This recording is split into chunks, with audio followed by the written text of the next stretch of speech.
Welcome to my second episode of Heart to Heart. And I'm totally delighted to have all of you join us here today.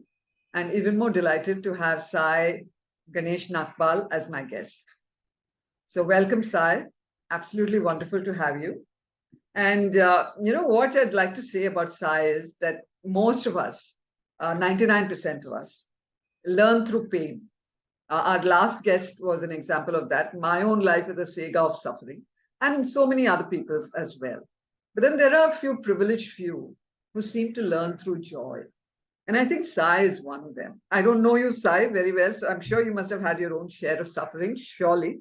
But it seems to me that you're one of those who discovered your bliss pretty early in life. You found your way to music and spirituality at an early life, and maybe that kind of, clarified things for you. And yes, you had a brief flirtation with the corporate world, but after 10 years, you went back to the things that called out to you, and you settled down very comfortably in this beautiful world of spirituality and music and, so many other things, filmmaking and Vedic astrology and so many other things that we'll discuss about. I think what I want to say is that we need to celebrate such lives and take inspiration from them. Okay, so maybe this lifetime our life has been a vale of suffering, but maybe in the next lifetime we can use this lifetime to learn our lessons so that in the next lifetime we can coast a bit. So Sai, very delighted to have you here, and thank you for joining us and helping us to learn some lessons from your life. Thank you so much, Sumaji. That's such a kind introduction. I just, to your message about joy, first of all, it's truly a joyful experience being here with all of you. And thank you so much to each one of you who've taken the time, to join and to be here. This word joy you spoke about, there's this word ananda that we refer to in the yogic philosophy. And, the experience of life, then looking towards the cultivation of ananda in whatever way. So I really liked the fact that you brought in that word. And I'm sure it represents you because if that comes across, Sai. Thank you. So, Sai, I think the best way to introduce Sai, really speaking, is through, his music. So I'm going to ask you, Sai, if you can inaugurate or start off our event with by singing a couple of stanzas of that beautiful bhajan, Shri Ramachandra Kripalu. Okay, I'm so bad at pronunciation, so I'm sorry if I messed it up. But not at all. Certainly, I would. It would be a joy. Always, it's always great to begin with, an invocation of that kind. And just before so many of us are familiar with this Shri Ram Stuti. We may have heard it at some point or the other. And this was authored by Goswami Tulsidas ji in the 16th century. And, one of the most beautiful aspects of it is the personalized way in which we approach the divine. And this is one of the hallmarks, I would say, of the artistic process, the spiritual process, is to be able to take what is so intangible and make it personal in some way. So I will sing a few verses from this very, very beautiful. It's my own favorite, so I'm delighted to have you sing. Yes, thank you.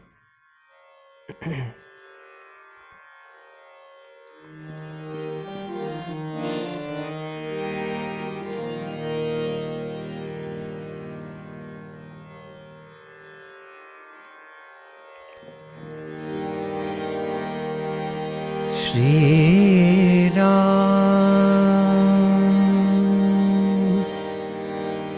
Shri Ram, Shri Ram.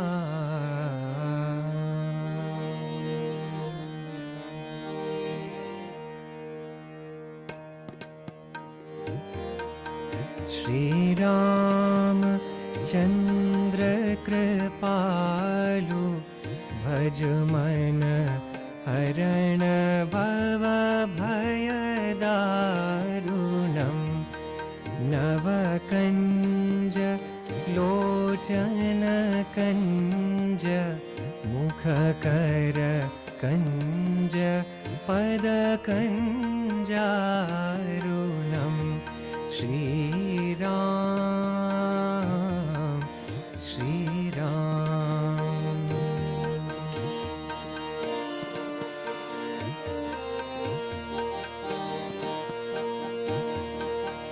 कन्दर्पगणित Amit छविनव नीलनीरद सुन्दरं पटपीत मानहु तडित रुचि शुचि नौमि जनकसुतावरं श्रीरामचन्द्र कृपालु भजुमन हरण भवभयदारुणं नवकञ्ज लोचन कञ्ज मुखकर कञ्ज पदकञ्जारुणं Shriram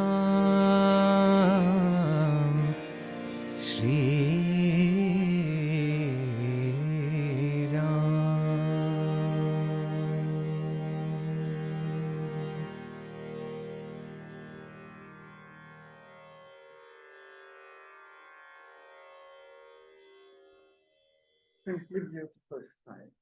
Simply. Thank you very much. A sublime beginning to our interview. Thank you. So I think the next thing I'd like to say to you is that, your world is redolent with the best of bhakti and music and dance and musical films, Vedic astrology, Vedic studies, workshop, and so much else. So it's very difficult to sort of contain you and, even try to figure you out. So can you tell us what defines you and what is it you wish to bring out into the world? Sure. So let me just reduce the reverb on this. That was meant for singing, and the speaking voice has a different setting on the mic. So a lot of my work over the past decade, and more than that in other ways, but professionally over the past decade, has been around, creating certain spaces for the knowledge of the mystical arts to really thrive. And when I refer to mystical arts, it's such a wide range of practices, of knowledge areas. But the common thread in all of that, at least for me, has been the joining with the Vedic wisdom in a profound way. Whether that is through Shastriya Sangeet, through the expressions of that wisdom through music and musicality and artistry, whether it is through the knowledge of well-being, which is seen through modalities like Ayurvedic astrology, the powerful tool for counseling and self-development, or whether it is through a deeper study of the texts themselves. So we've seen so many different interpretations of the Bhagavad Gita, of many of the parts of the Vedic knowledge referred to as itihasa. And each one is beautiful in its own right.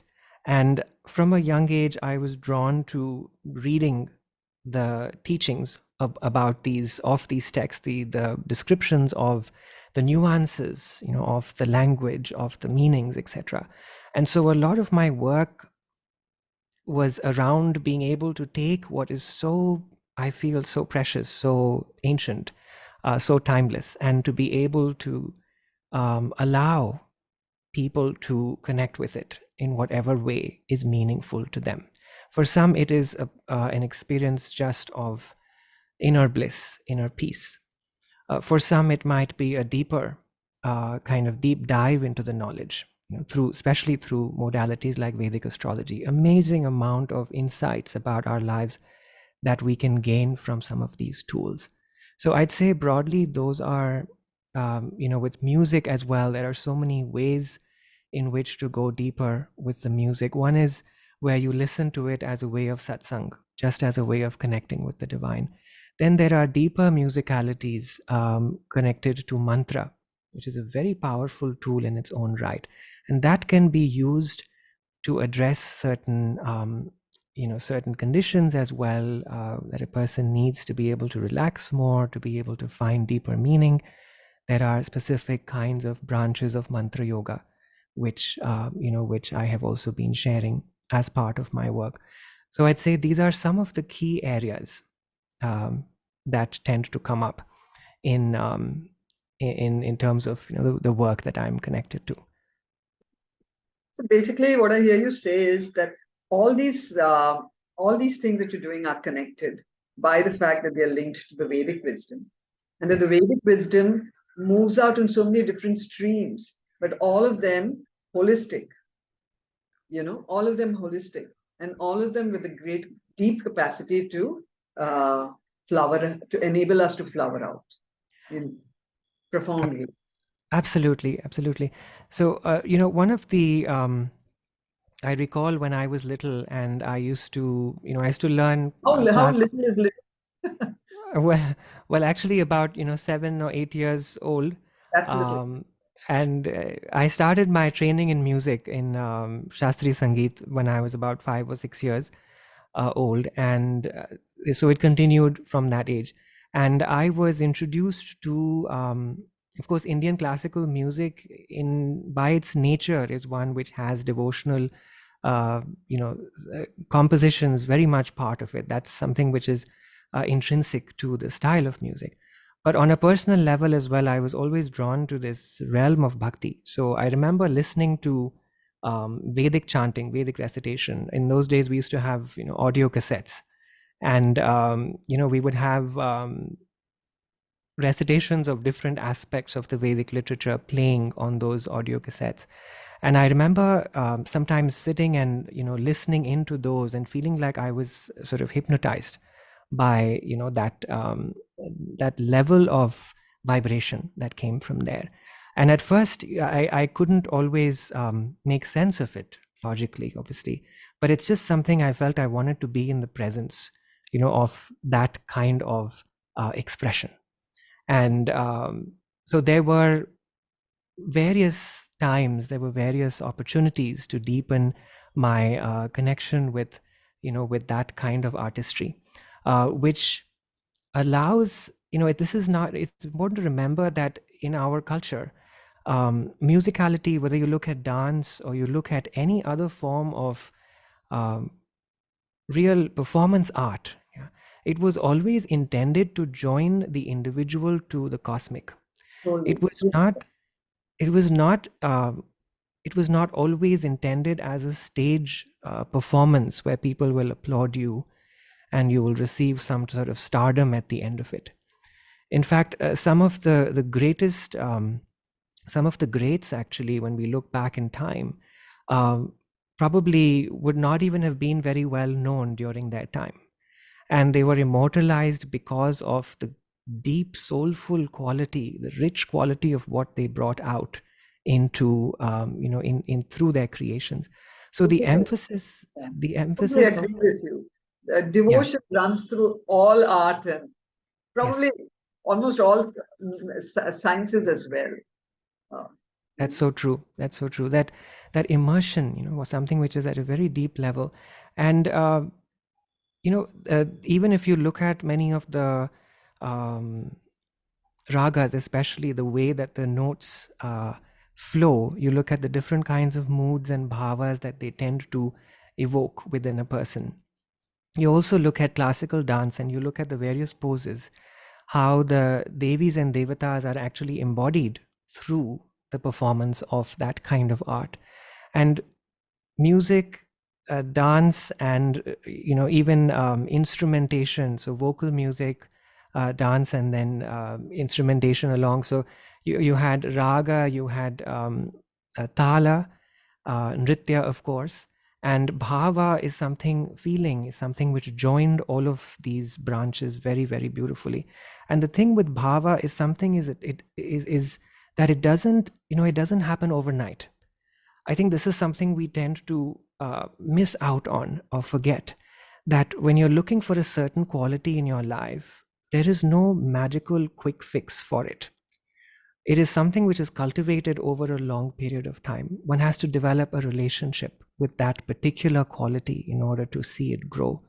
And this is the one thing in all of the streams that I have been engaged in, is from a very young age, is that knowing that no matter what your life situation, no matter what you are going through, you have to make time to connect with things that have a deeper quality.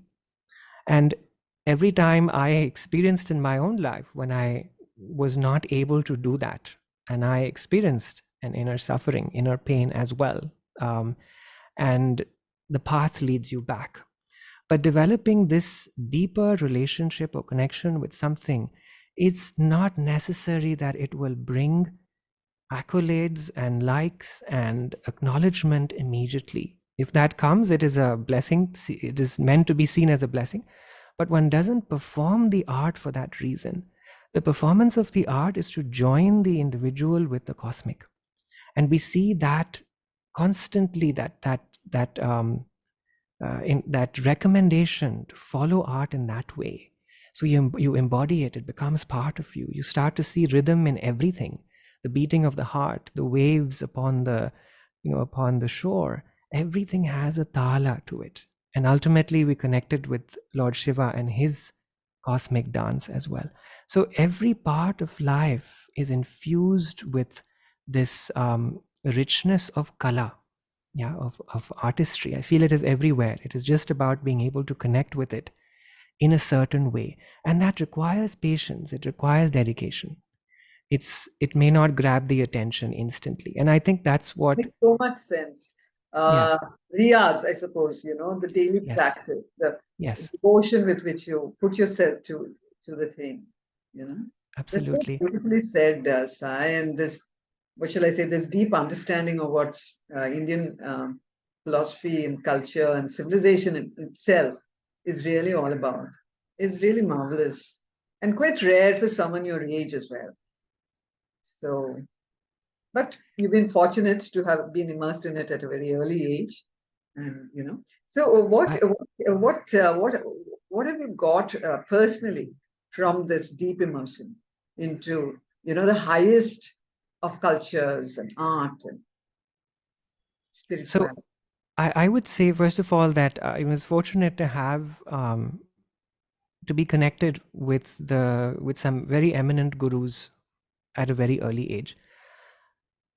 I think that also is an important part of this journey, to be able to, first of all, acknowledge the guru, make space for the guru quality in one's life, and also then to be able to empty the cup, so to say, inside, so that you make space for wisdom to grow.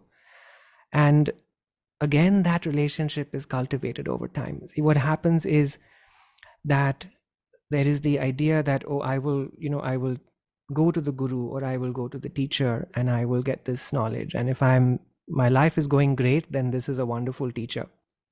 The moment something goes wrong, how can you have faith in this person when so much has gone wrong?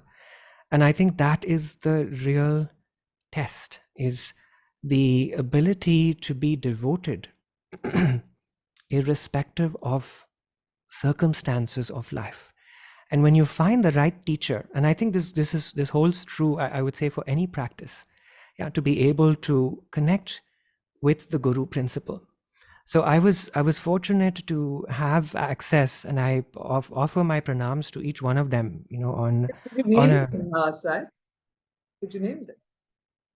Sure. So my spiritual guru, of course, when I was at the age of 4, my parents took me to see Sri Satya Sai Baba, who became my guru in life, I would say.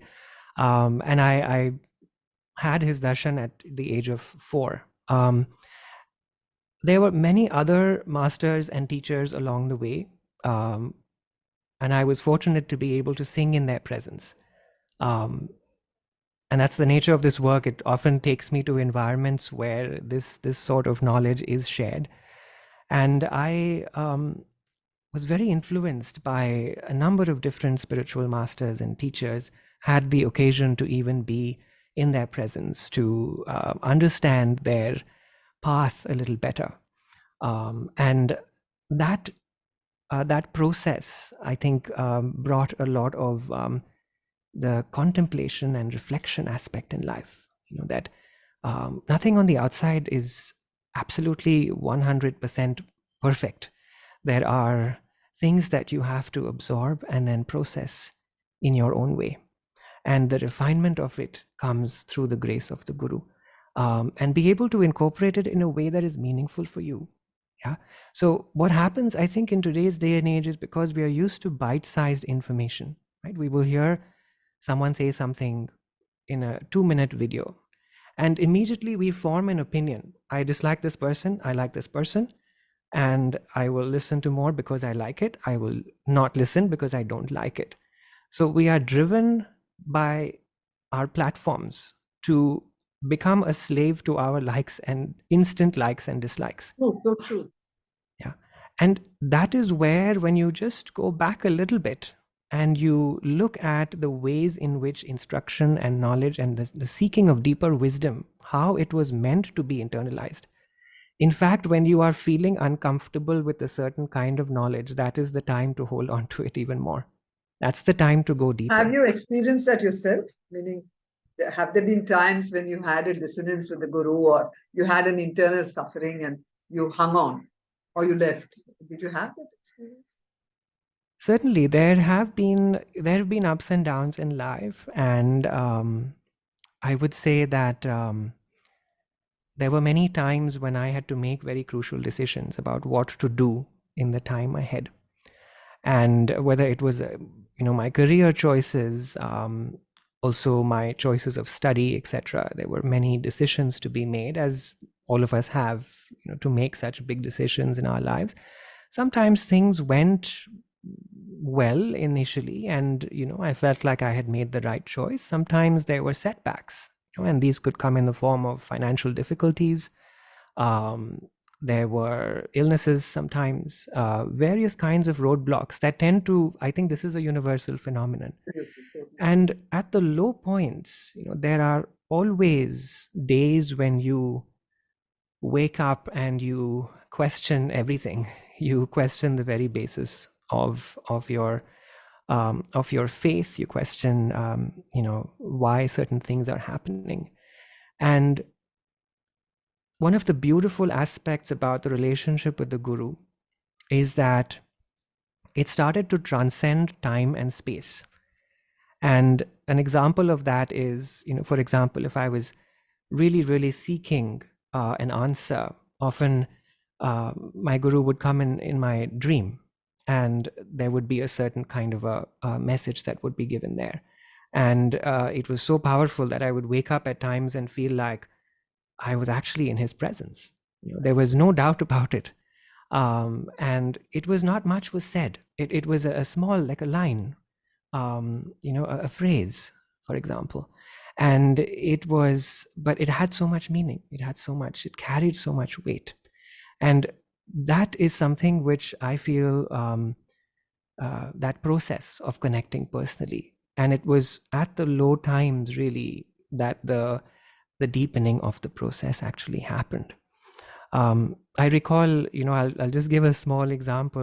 Last year I was in the US, and I was touring. So, I was traveling for being able to share some of this knowledge, etc. And I became very sick at one time at one of the places that I was at. And I got, it was diagnosed as COVID, but it was very, very high fever. Felt like my whole world was collapsing around me.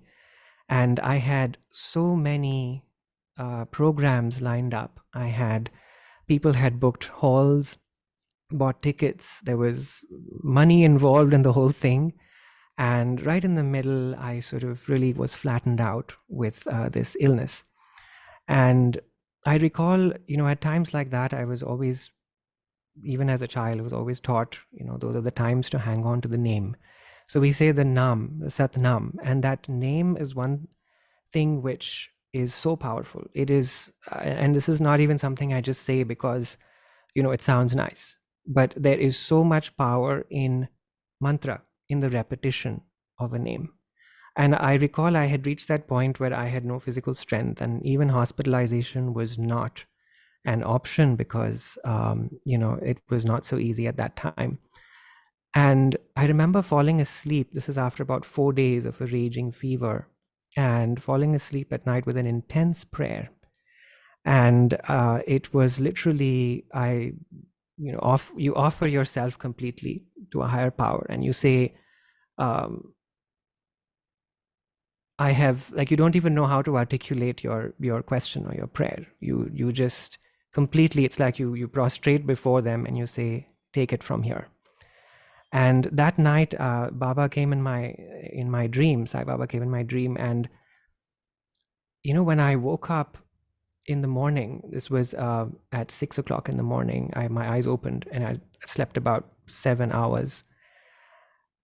It was one of the most powerful dreams I had had. I was literally, it was just me and him. And again, I don't remember actually what was said.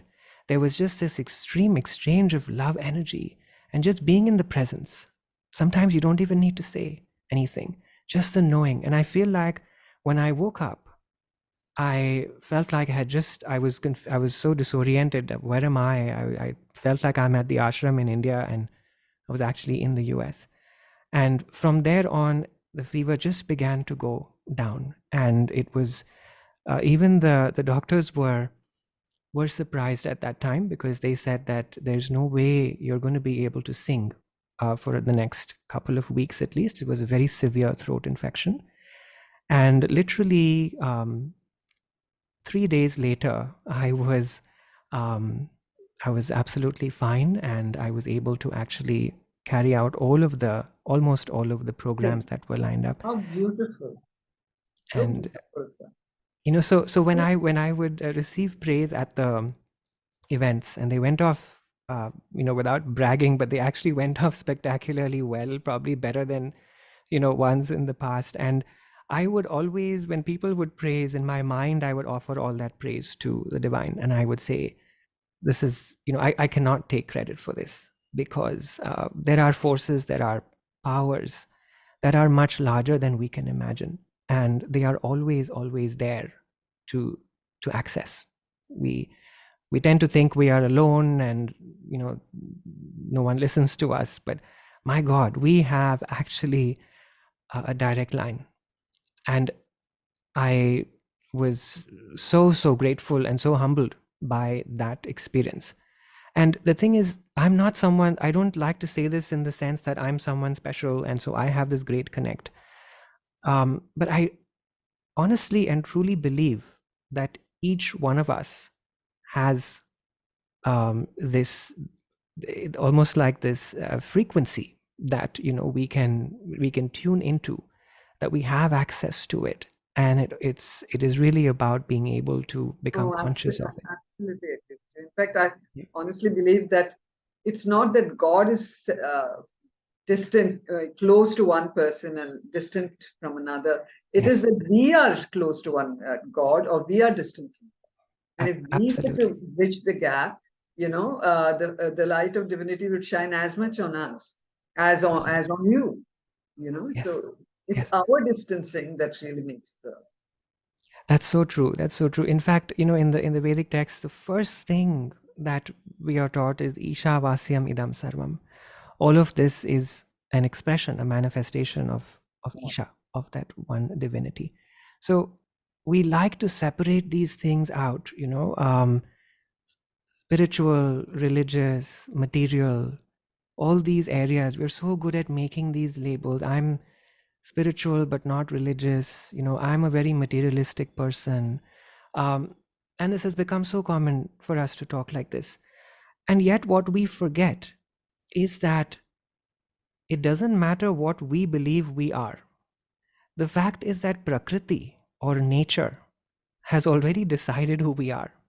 And our connection with the elements, for example, when we look at the Panchabhutas, we look at air, water, fire, um, and Akasha, and we look at these various elements, and our lives, our existence is a combination of these elements in all kinds of ways. On a physical level, our body is composed largely of water, and we have the composition of the elements.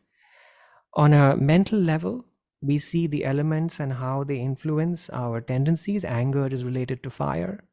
When we flow more through life, we are working with water.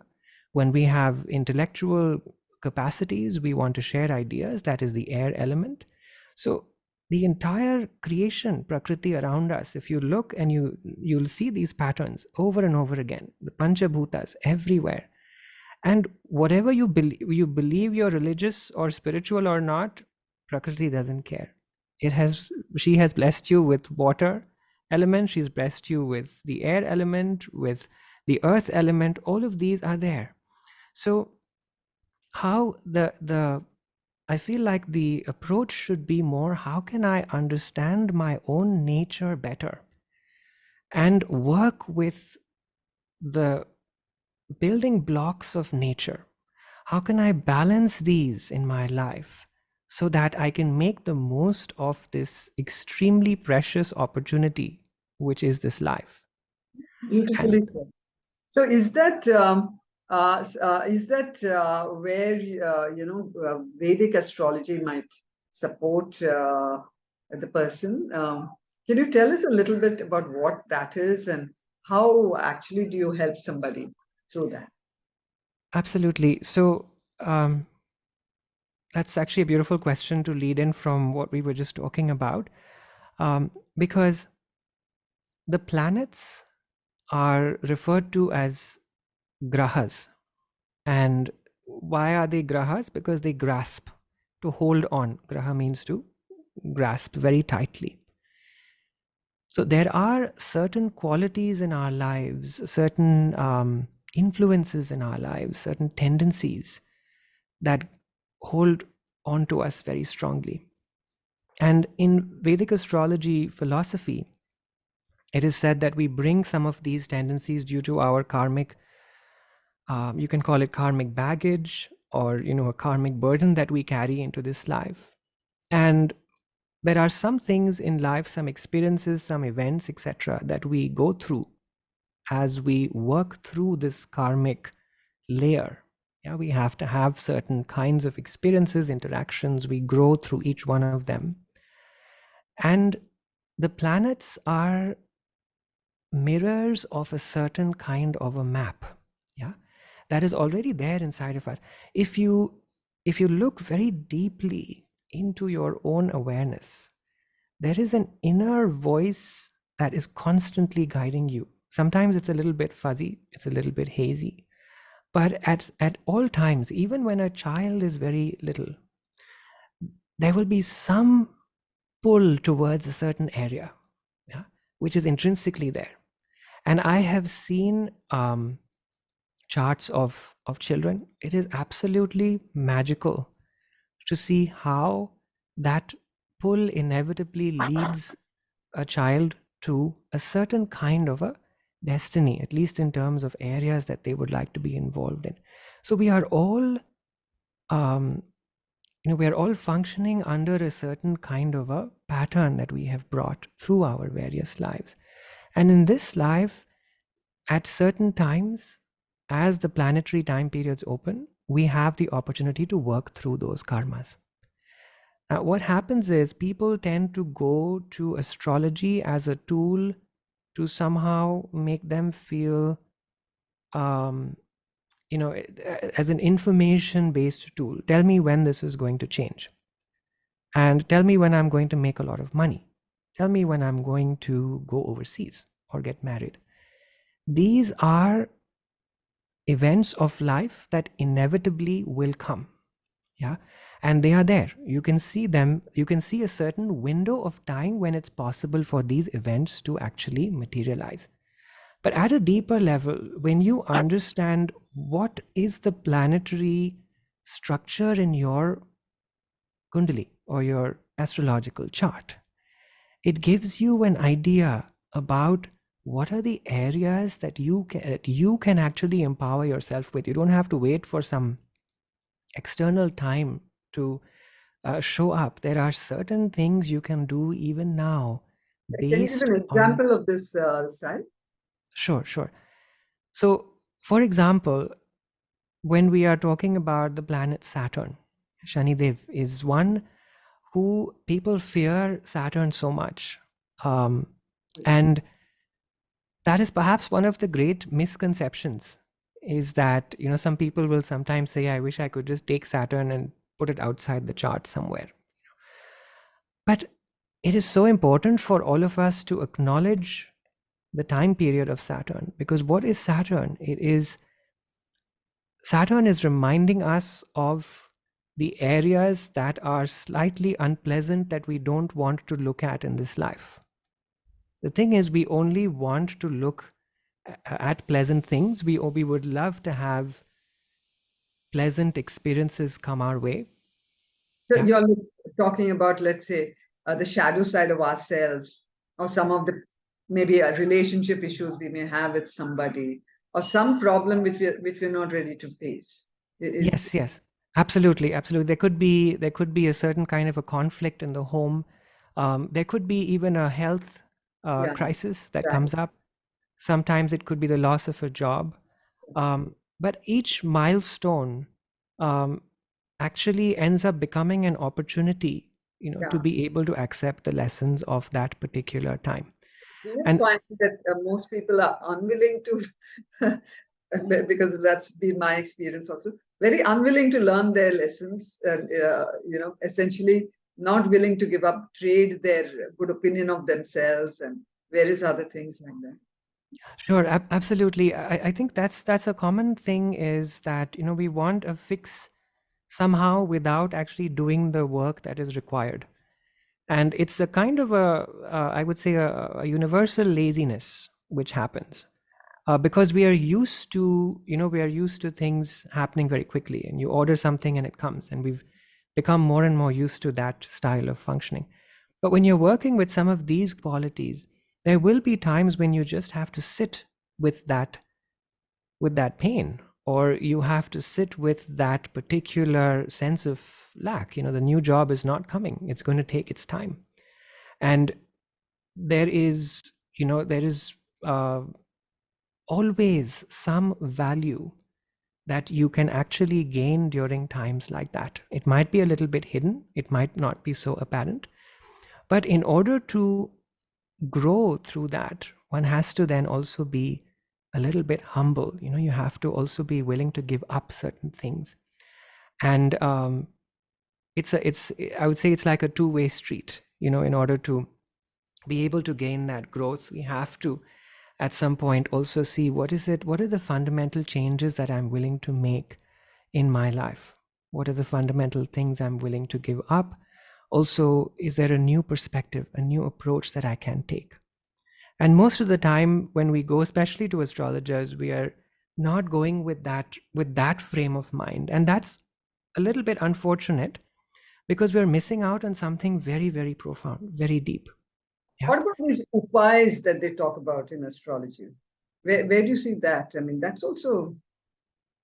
supportive, that helps certain times. Yes. There are different kinds of upais or remedies, and again, with that, there are more personal kinds of remedies.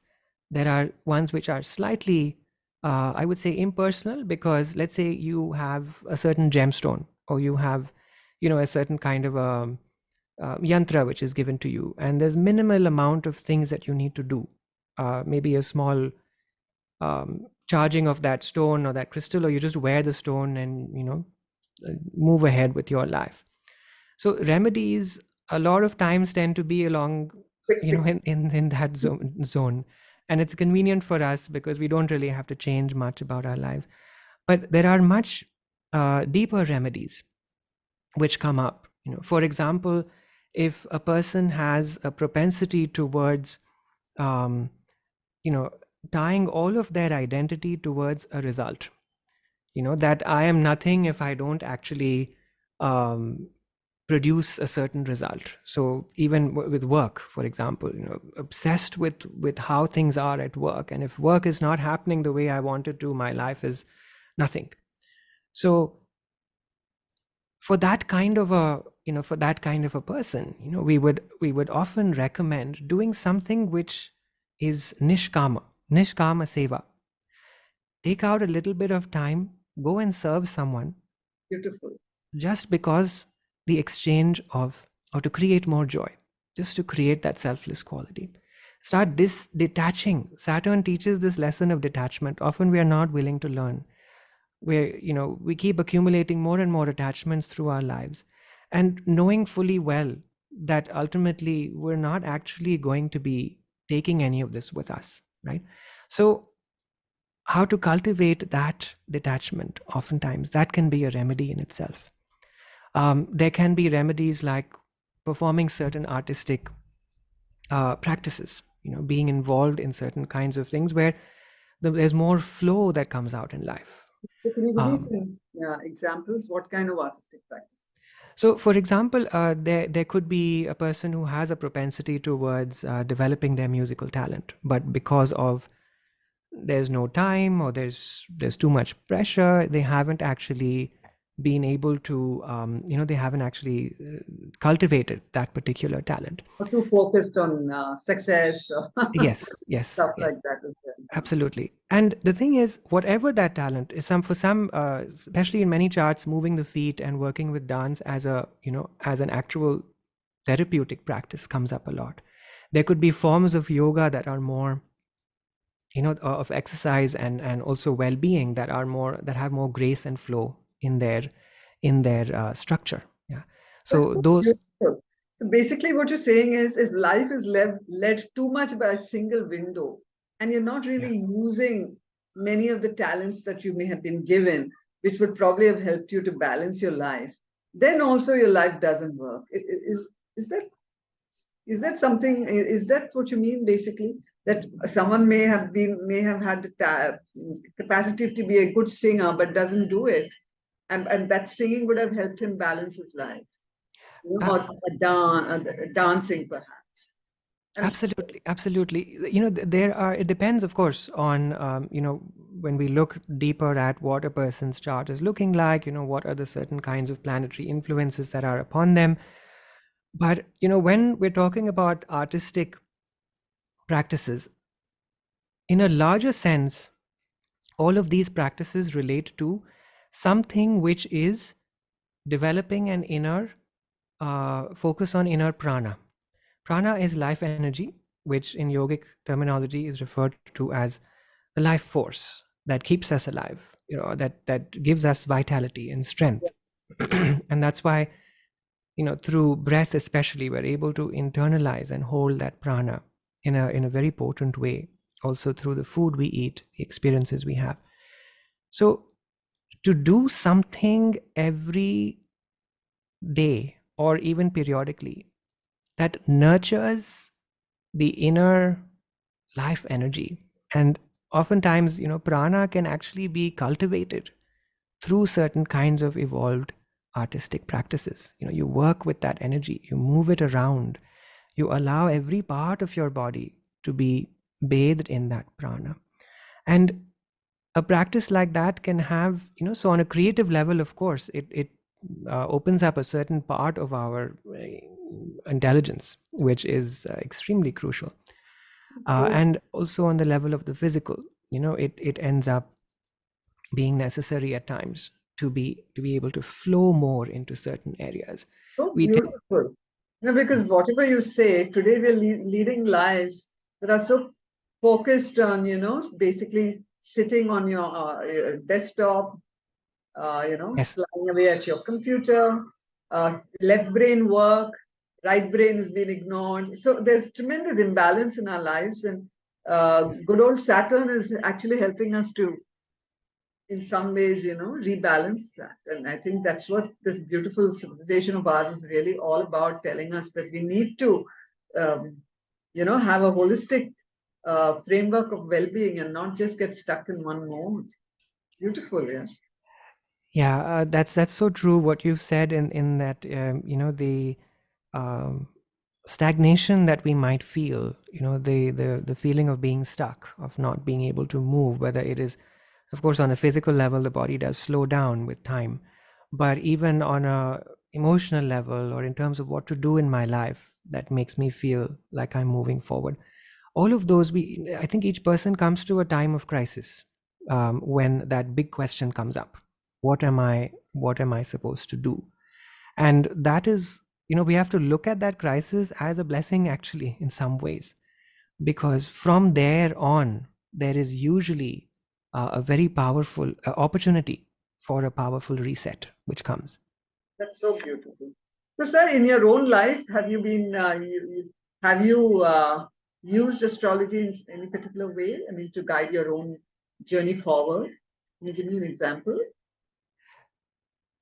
Yes, I have I was interested in astrology since I was little. So I used to take my kundli to many different astrologers, and I had some idea about what the strength areas were.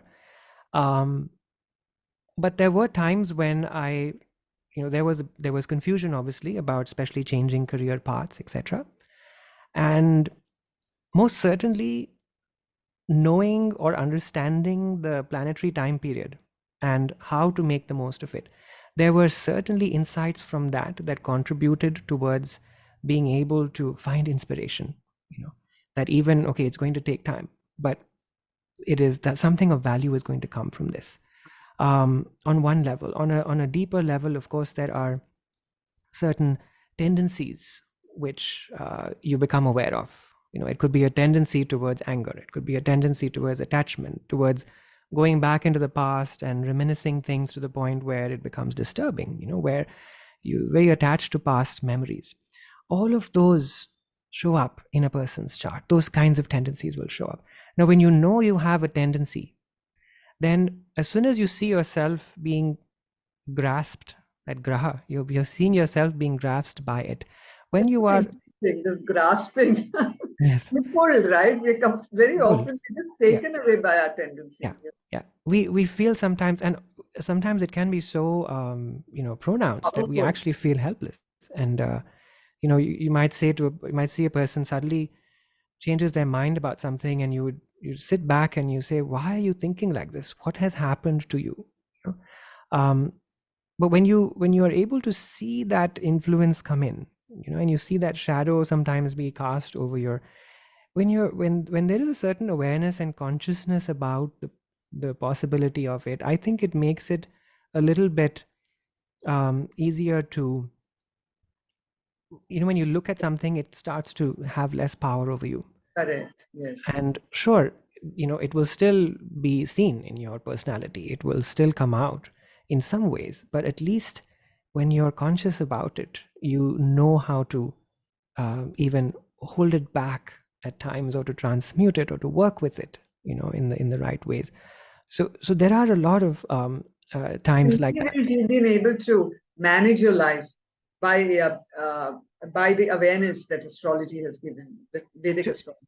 To some degree, it definitely provides, I would say there's a lot that it is able to give as tools to make, as building blocks, upon which, of course, then you exert your own karma, you put your own effort out, and you create structures in your life.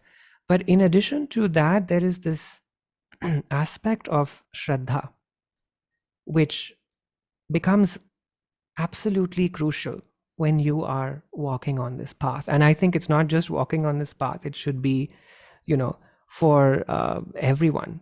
There has to be some amount of faith and Shraddha, because there is so much potency and power in something that you put your faith in. Yeah. It doesn't have to be, a particular form, a particular name that we're talking about here, but When you have faith in something, you believe, yes, this is how it is going to be. You're already creating a certain kind of energy. If you believe that um, someone is going to have the answer to your your health issue and your health problem, you will go to them with so much faith, and you will, even just that interaction with them, you will come out of there feeling like, I'm already feeling better. Very true. And the same goes for anything in life. Even if a person wants to succeed in their career, if we go back to their stories and you see they had a deep faith in their abilities and they said, I am going to do this. So we underestimate the power of faith. And we, just because it's, when it connects to the spiritual realm, we don't like to, perhaps we think, oh, I'm a logical person. But in everything you're doing, you're actually using faith. So when you are able to direct that faith towards something which is at a very high level, which is able to even guide you to your higher purpose in this life. What has Prakriti put me here for? There has to be something, some quality that I have come here to experience, or to live in a certain way. That aspect is necessary, that shraddha or that faith, because then what happens is astrology and that shraddha beautifully combined together with, and then also there is the grace of the guru. I really believe that that is something which can totally hold, even that can hold your life in a certain way. So it's a combination of these three. In fact, when we read the chart, we always the teachers always teach us that there's a certain percentage of it which is based on, reading a chart, percentage of your deductions based on certain mathematical combinations, etc. And there is a certain percentage which is also intuitive. It flows in that particular moment. And so that's why when you go to two different people, they might say slightly different things, because if they are actually connected innerly, they will also be channeling intuitively certain kinds of recommendations for you. And thirdly, there is a certain element of Ishta Devata's blessings or Guru's blessings also, which come in. And we always leave room for that, because there has to be that knowing that, that we are co-creators in our destiny, in our reality. We are working alongside with a, and when we sublimate our intelligence to a higher intelligence, how beautiful, that we can actually be connected in that way. So, Sai, your musical films, Vande Mataram, and I saw the trailer of Ganga River Eternal. I've not seen the actual, but I found them fantastic. So, when you'll have to wait until we finish our talk, and then I'll, throw I'll throw it open to participants to ask questions. So, both these were, I found, to be remarkable, absolutely beautiful, fabulous combination of music and dance, and particularly I think the Ganga River. It was such an act of devotion in itself. So, what made you move into this zone, and what has been the impact? Because I found that the work was of great. The dancing, the music, which was your contribution, the dancing was by Saraswati, the choreographer dancer. And I think Swapna Maini was a filmmaker. So fantastic, I think, effort on all three parts. Tell me a little bit about how it was to have gotten into this, and what was the impact of it? Sure. So the films that you've spoken about, so Vande Mataram, a dance tribute, was the first one that we worked on. Tell me, Vande Mataram is available on YouTube? Or? Yes, it is. That particular one is available, both the trailer of that and the actual film. It's a short 5-minute music and dance creation, and that is available on YouTube. But only the trailer of Ganga Eternal is. Eternal The River. trailer of Ganga is available. The That's actual, also so beautiful. It's really worth seeing. I'll recommend it yeah, to all of you guys to please share. And maybe Sai can give us a link or something. Or sure. Sonali, you can put the link if you can just paste it. Yeah. Yeah. So in these films, there is a beautiful coming together of talent, I would say, on many levels. And Swapna is an absolutely beautiful filmmaker. Her ability to see the visual possibility is absolutely tremendous. And so her vision of how some of this artistry can be taken back into natural elements, into the actual temples as well, where it was meant to be practiced and taught as well. There was that, of course, inspiration. Saraswati is, of course, absolutely accomplished, very refined dancer, and she was the choreographer for the Ganga film as well. And I think what Your sensibilities I found were all very similar. And that kind of came through because it was a seamless sort of production. thank you so much. So when we practice our various art forms, so of course Saraswati is my sister, Swapna is my partner, and so there's a certain kind of a synergy already that is created because of our bond that we share.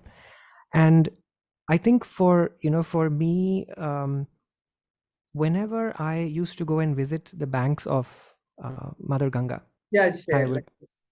Thank that's you. the first one, yeah. Whenever I would go and sit by her, by her banks, I would feel very drawn to just contemplating. I'd feel like there's something special. I've been to so many rivers in different parts of the world, but there's something about Mother Ganga that when you sit by her, you feel like you have actually come home to a mother.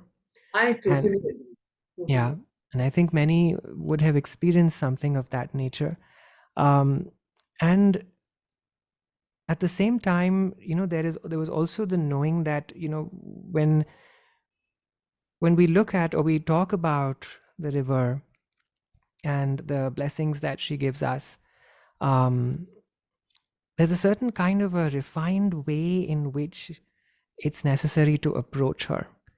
And that approach we felt was best done through music and dance, which are considered to be, of course, some of the highest forms of art.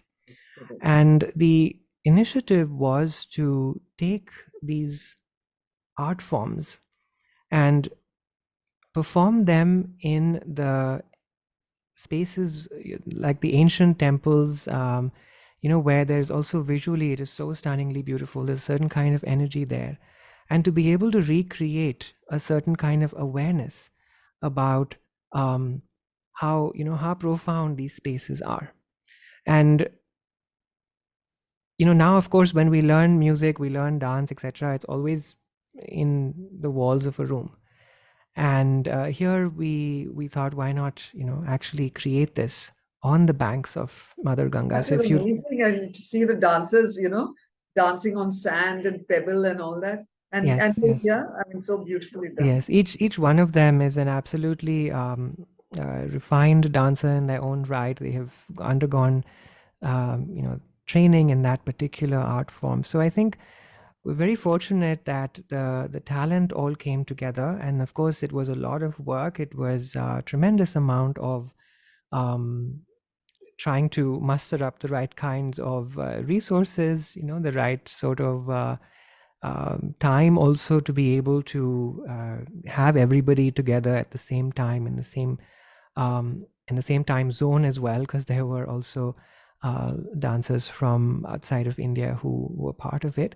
So and then the logistics of it, taking an entire group to all of these places. Right. So yeah. So with Vande Mataram, it was about honoring the earth as the mother, using, of course, a rendition of Vande Mataram, which I had recorded. And the dances, this is a fusion of different dance forms. classical dance forms, all coming together in a very refined way um, to honor the mother as Dharti Ma, and offering that kind of reverence. And then with Ganga, it was about honoring the mother, the divine mother, through through the river goddess as Ganga Maya. And in that particular film, there were many different locations. We had to travel to Varanasi, to Kashi. You will see there are scenes of the dancers on the boat, floating on the on the river. There are parts of it which are in Rishikesh, even above Rishikesh, and then there are some at Devaprayag also, and at Prayag and at the Kumbh Mela also. So the precursor to all of this was that when we used to visit many of these spaces and find that there's an electrical energy almost that you feel when you are in these spaces. And there's also so much talk about how the pollution of the river, and there's a lot of focus on sometimes the negative aspect of it. And somewhere as a I think as a nation, as a society, etc., we don't maybe that culture is not there of actually being able to showcase our beauty in a refined way, and I feel like it is one is seeing a lot of move in that direction. There are some beautiful works which have come, but I think the inspiration for these films came from we used to watch the narrative about the Ganga always being, oh, there's so much pollution, it's so. But the thing is, there are two ways to look at a problem. When you have the resources and the ability and the power to change something, then it becomes one's responsibility to change it in whatever way you can. If you can influence policy and you can actually, get industries to stop pouring their waste into the river, go ahead and do that. But as an artist, it is so important to also nurture hope for the future. And if we don't create works of art that can hold our inspiration, we will not be able to sustain our growth as a civilization. And we see this through time. What is the reason for why? And to look at the river not only in its material terms, but in its more elevated terms, that whatever vibration it is that it gives, which all of us experience so powerfully. Yes. It is not, which is unchanged by the pollution or anything, And I think when we also realize what the potential is, we become more motivated to actually work towards that. There is a sense of hopelessness sometimes in generally in the world about many things. And this is what the work of an artist really is, I feel. I agree. It's a beautiful thing that you're saying. Yeah. To be able to elevate the feeling.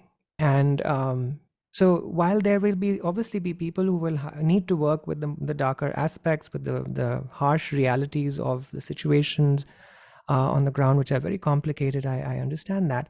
But then there also have to be those who hold a space. And when I would travel, we went to the It's a vital duty, as a matter of fact. It's, what would humanity be without that? Yes. Wonderful. You're feeding the soul of humanity. Yes.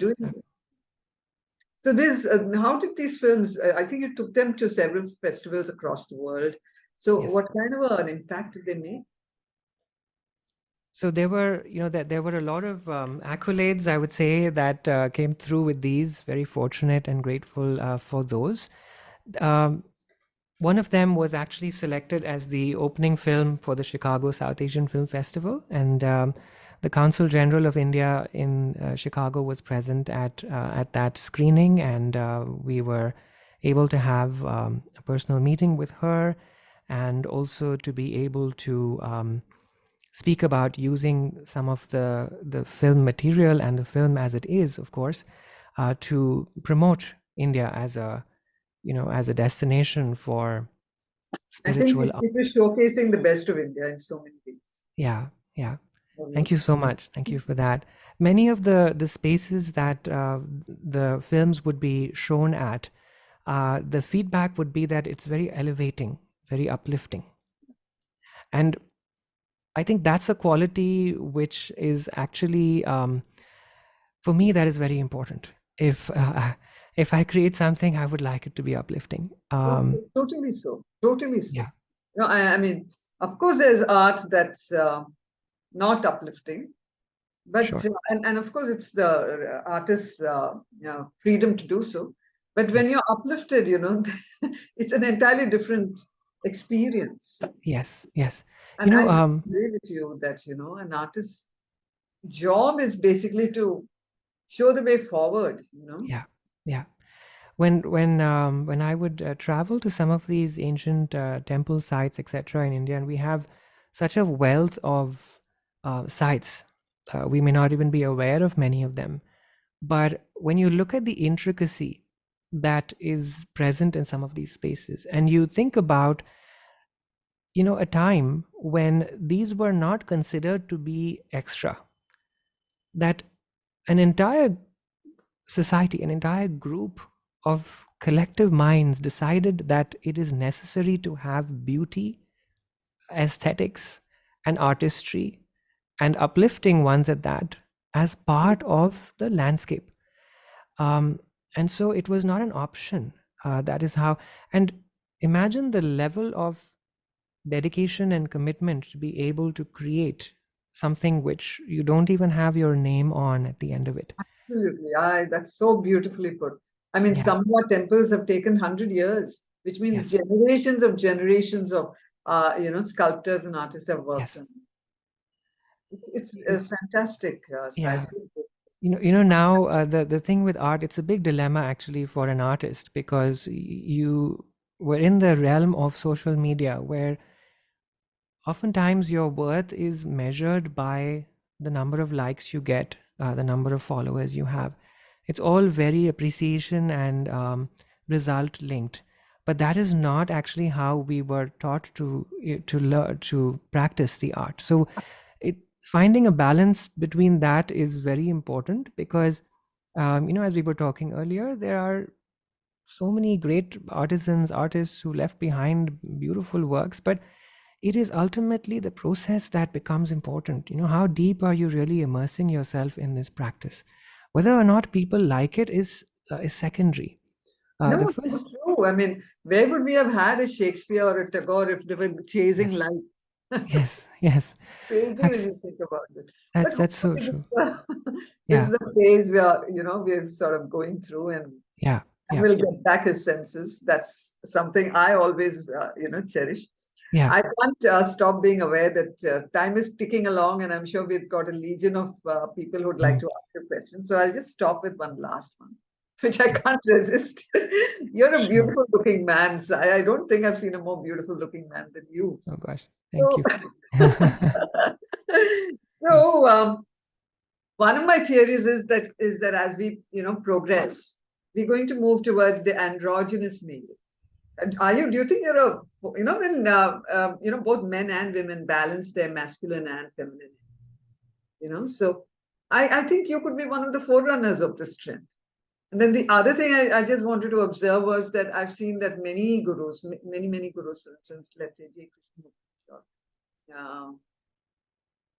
Eckhart Tolle, some of my Ramakrishna Paramahansa, some of my, gurus, Yes, they also have a very sort of feminine side to them, a very, not in appearance as much as in nature. And sure, so sure. it appears that one of the, what shall I say, necessary perquisites of maybe evolution or further going up would be a kind of a balance between male and female energy. What do you feel about that?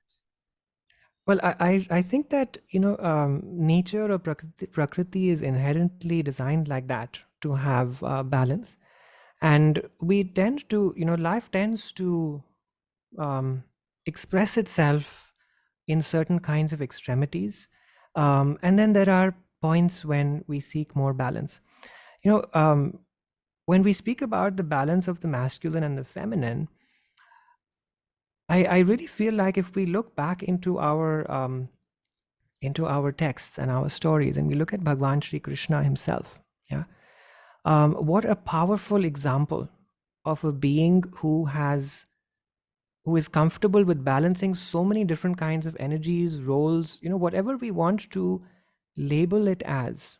The fact is that we look for balance. Balance is most important. I think no matter whether we talk about it in terms of masculine, feminine. So, when we look at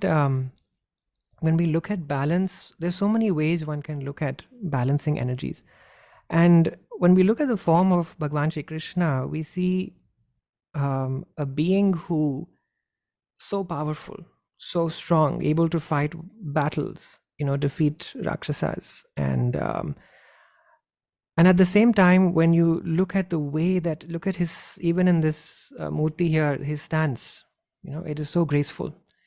He is known, in fact, one of his names is the one who has the beautiful hair. Yeah.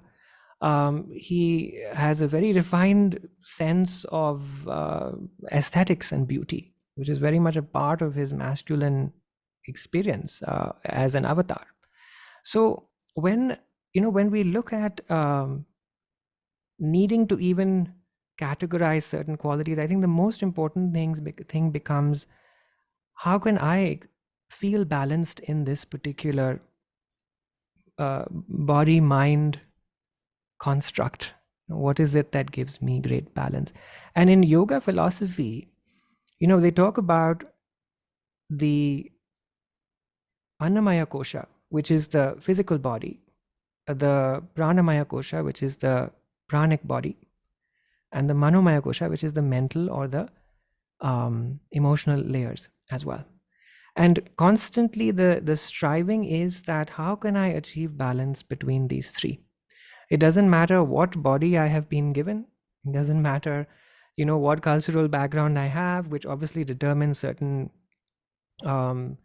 traits or ways of dressing, ways of appearance on the outside, which to one culture may be absolutely, unthinkable. To another culture, it might be very acceptable. But regardless of how those appearances tend to fit, I would say the more important question would be, first understanding the resources that one has been given in terms of, your body and your mind, and how can I find balance in that?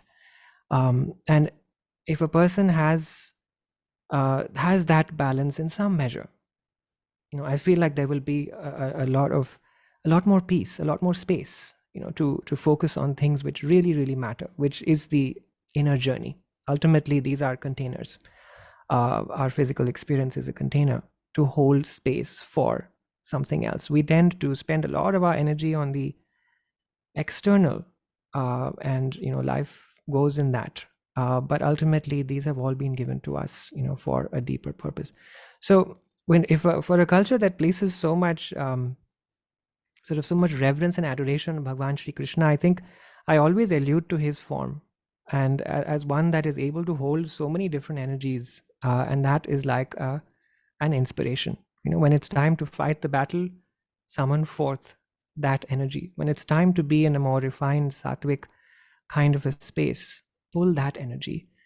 When it is time to make very worldly decisions and sound economic decisions, then make those as well. Be in that role where your viveka, your buddhi, is actually working for you and for your welfare. And some of these symbols and these beings that we revere and honor, actually, when we look at their lives, there's so much to learn. There is so much to aspire to through those stories, and that becomes part of this journey. On that note, Sai, Yeah, I'm going to throw open the discussion to the audience. So sure. Sonali, I think you can unmute them. In the meantime, Sonali, can I also ask you to please share on chat details of Sai's contact number, as well as the services that he offers, so that if anybody would like to get in touch with him, they could. There are some questions already coming your way, Sai, so Sure. You might want to have a look at that. So I'm sure people will, hands have already been raised. So, Bijal, go ahead. Yeah, Sai, this question is about if you have a little bit of talent and you get appreciated, how do you know that accepting those accolades, and when are you going to the egoistic side? That is my question to you. So Okay, that's is everybody also videos? Guys, why don't you open up your videos? That'd be nice, actually. so your question, that's so pertinent, because it reminds me of some of my teachers who would often say that the greatest reward for a piece of art, performance art, is actually when there is pin drop silence at the end of it. You know, right? People are taken to a state where they are so immersed that they even forget to applaud on the outside. But to what you were saying, this is so important, because obviously, encouragement is always, it is always very much appreciated, and that is what an artist requires often, is to be able to also have that kind of feedback. But there are, in the musical traditions, in the dance traditions, etc., we always begin with a kind of an invocation. And so it's like a way of offering that entire performance and that piece to the divine. This is an integral part of all traditional practices. And while we're doing that pranam, that invocation, the actual feeling inside should be that all the praise also that is coming, I am giving that at your feet. Let it never become so overbearing that it starts to it starts to feel like, now the next time you do that, like, now I'm doing it because they will give me this kind of praise.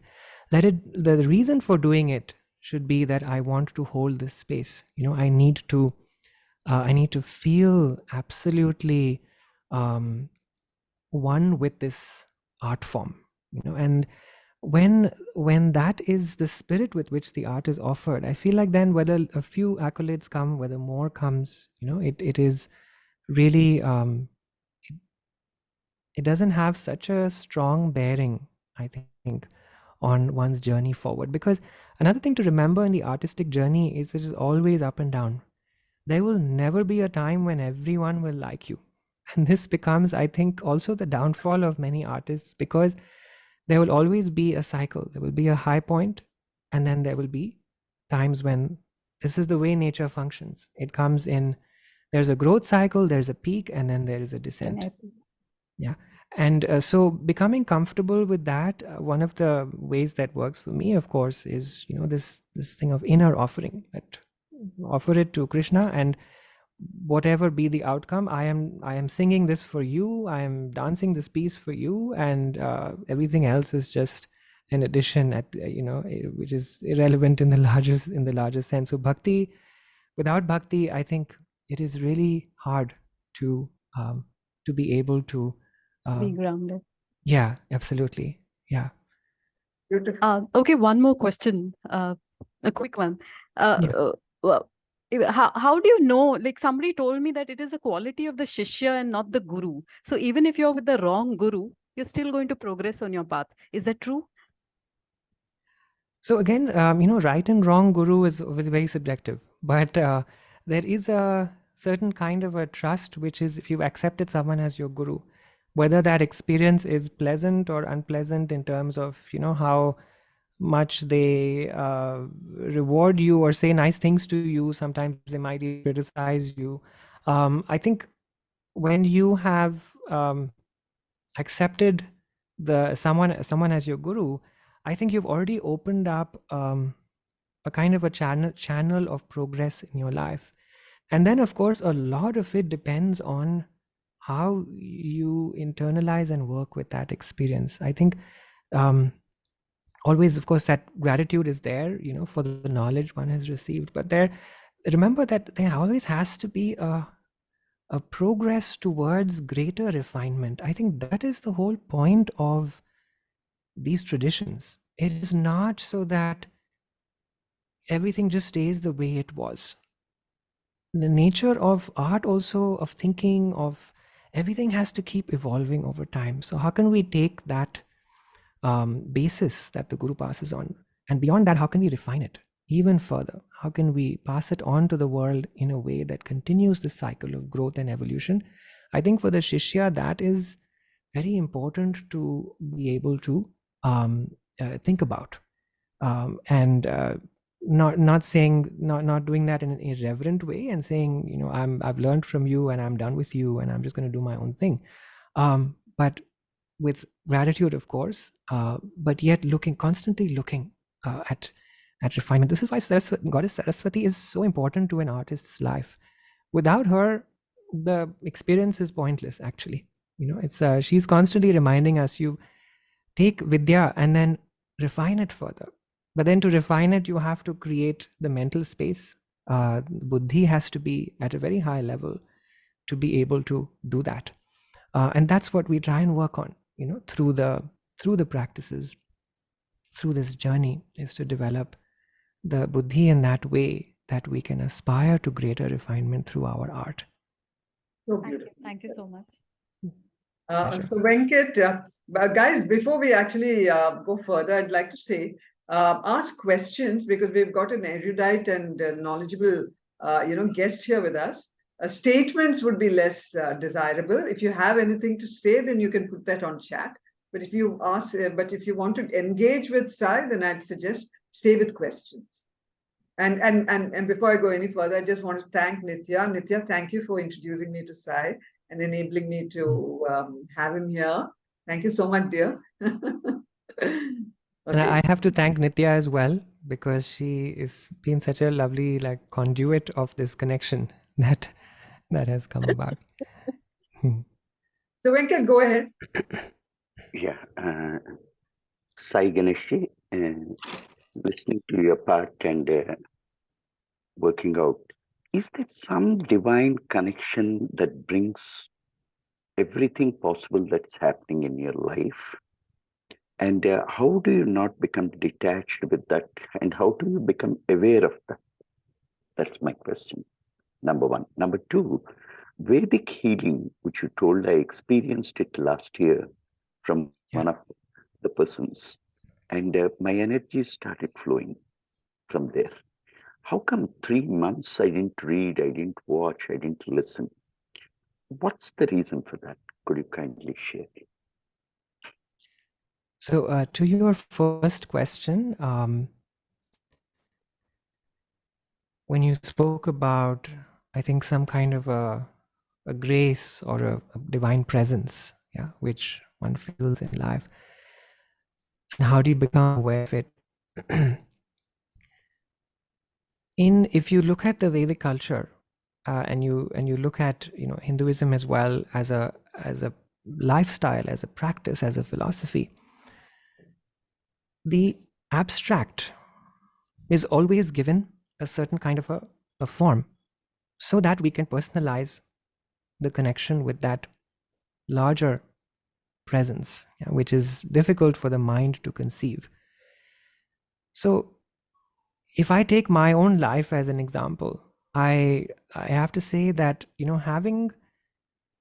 developing a relationship or cultivating a relationship with a particular form of the divine has been extremely valuable in being able to feel the flow of that. You can call it presence, you can call it strength, you can call it guidance. So for me, if and I can't speak for everyone's journey, but for me, the personalization of the divine has played a big role, and it has helped me to become aware of presence at certain kinds of times. It's such a beautiful path, actually, because for example, there was a day I remember when I was searching for certain kinds of answers about my artistic path, and there were certain decisions I had to make, and I went up on the terrace of my home, and I saw a peacock feather had fallen there. God knows where it had come from. Normally there aren't peacocks that come there, but it was just lying so prominently. As soon as I saw that peacock feather, I felt that Bhagwan Shri Krishna is already trying to communicate with me. Yeah, there is a certain kind of an answer that even just that symbol brought to my mind. And similarly, there will be different times in your life, and this is true for everyone.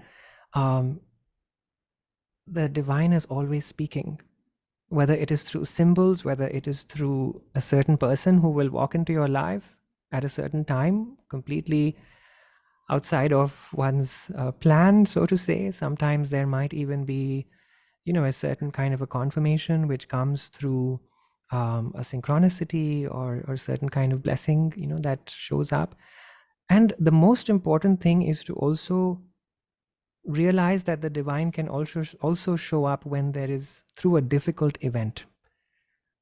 A lot of my move from the mainstream sort of corporate life to my other work, the wake-up call for me actually was a little bit of a health crisis I went through, which threw me off track. And I could not actually show up to my work because of that. And that is what started a healing journey. And it reminded me, sort of to set my rails along a different path. So the divine, I feel, can speak in different ways. We have to cultivate a certain kind of an openness. And that usually comes through taking out some time to work with our inner world in whatever way, that is. Your second, I hope this is helpful for you. Correct. Yeah, absolutely. Your second question, if you could just elaborate a little bit. You mentioned that you experienced some form of healing, right? Yes. Even though you had not actively listened to anything particular. Is that what you were saying? Yes. What happened is, I was going through a phase of my life, what we call it as a crisis. Yeah. A late age crisis at the age of 58. Yeah. And someone introduced me to a healer. And the first surprise I got was the healer sitting there could see my whole house. Verbatim he could share. And that really was surprising. How come he's able to see the mirrors opposite my bed, which is without curtain, where the energies are going off? 2-3 points. And the day on which I bought that house, and he told me that there is some negative energy that is pulling, and he shared that negative energy. I don't want to share here in this platform. And I asked him, can you heal me? Can you make my house divine? He said, very much.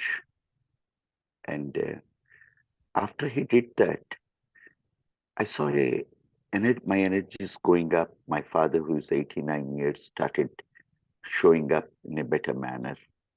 Okay. And the home environment for me started changing. And from then, there was no looking back. 3 months, complete, not touching books, not watching like this, not listening to any YouTube. I love listening to podcasts, nothing. Not talking to anyone, not even my wife and my parents. And this phase was something I didn't know. Is it some energies which was pulling me away? And how, and in Vedic, this thing, I'm sure he's a Vedic scholar. I didn't ask him much about it, but I believed, as you were sharing just now to someone, I believed on his work, and it really worked for me. So I would say that in Vedic, for example, in Vedic astrology, there are certain insights that flow when you look deeply into a chart. Sometimes that can be in a lot of detail, sometimes it might be more generic. But the one thing to remember is that there is what we call a field of creative intelligence, a field of even consciousness, pure consciousness, that we are all connected to in a certain way. And many of the masters and the gurus have often taught that all possibilities of ideas reside within the transcendental field. Maharishi Mahesh Yogi who taught the transcendental meditation technique, used to speak a lot about this, that every possibility of intelligence is structured in the transcendental field. Richo akshare parame vyoman. That is a line from the Rik Samhita.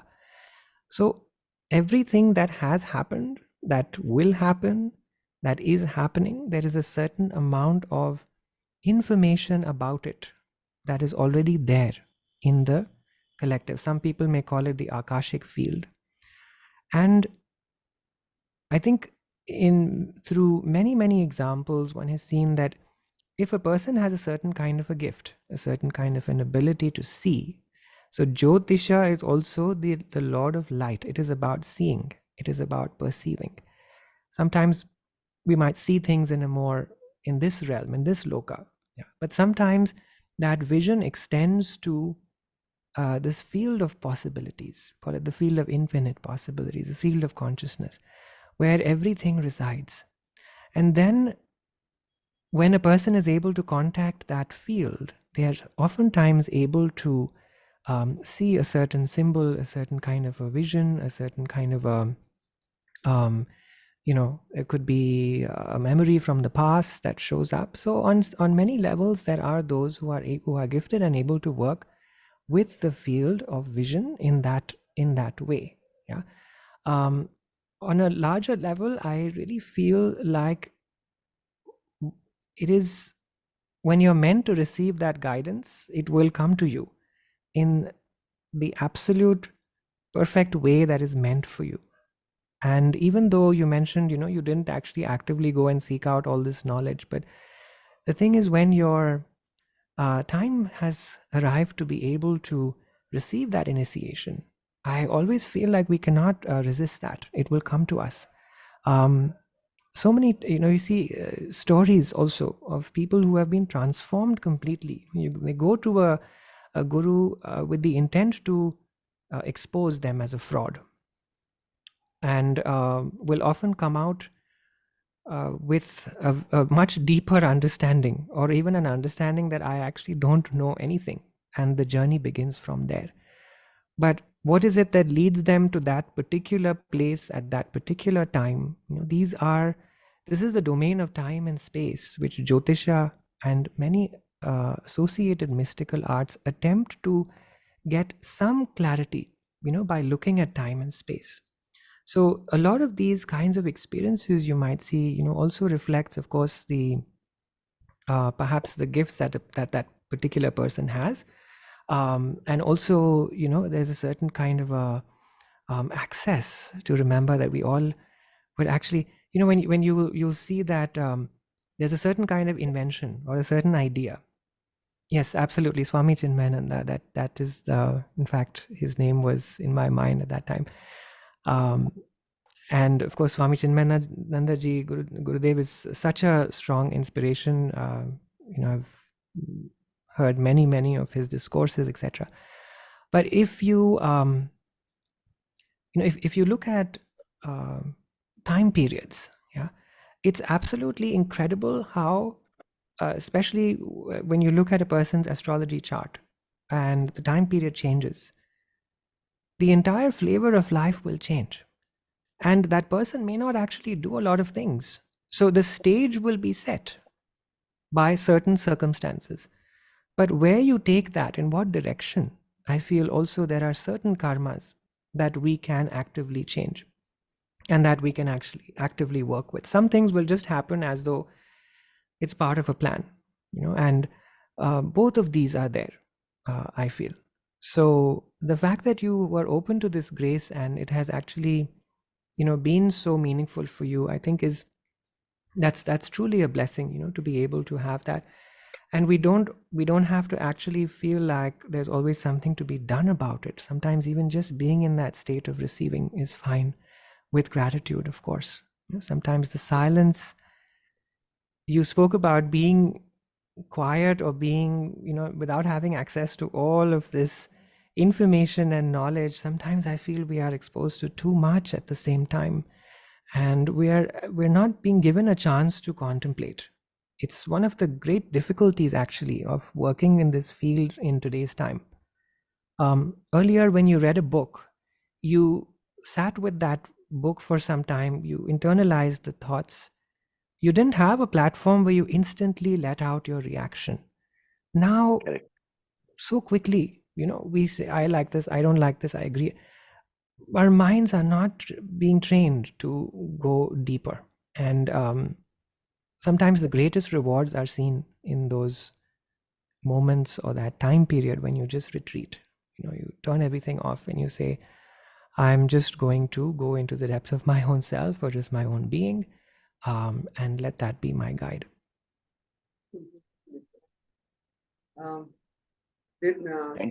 Thank you.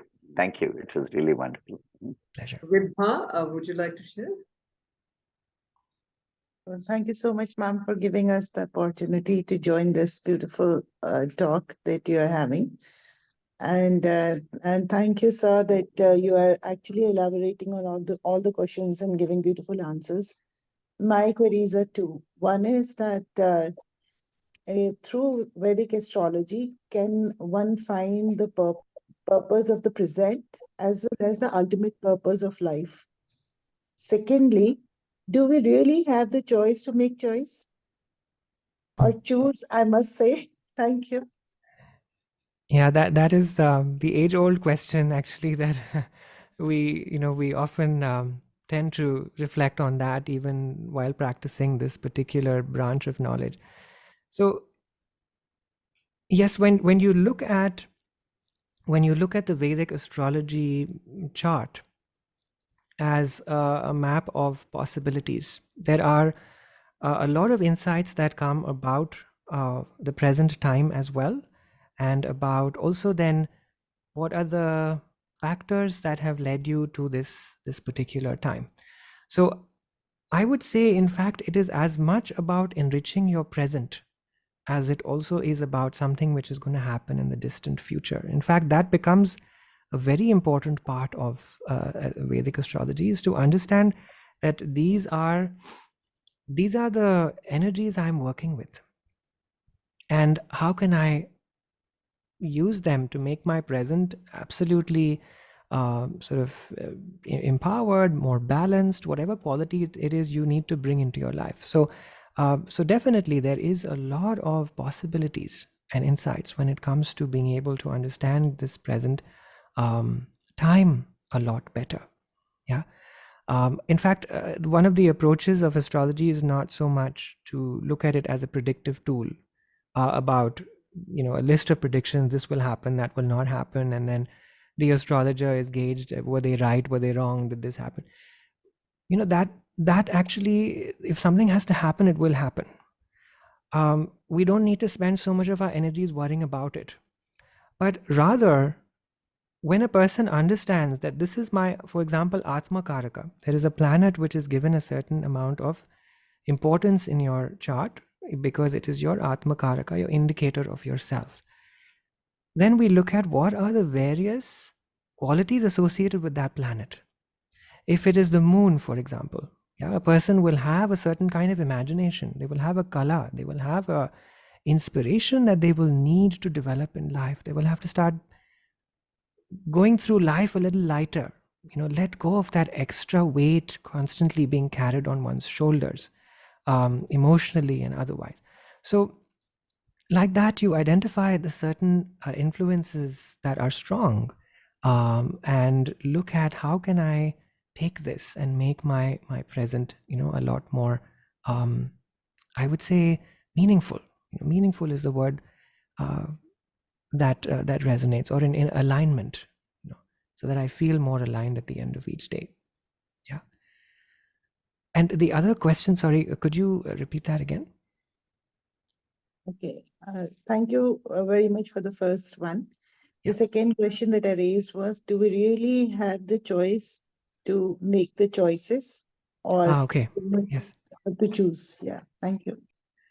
Yeah. So when Vedic astrology is approached, there are certain kinds of karmas that are said to be unchangeable, and certain things must happen according to, say, a predetermined path. So a person is meant to undergo a certain kind of suffering. They might actually go through that irrespective. But there are also certain karmas, and there are certain aspects that it says we definitely have the ability to modify those and work with those. The beauty of the path and the challenge at the same time is to be able to work with both.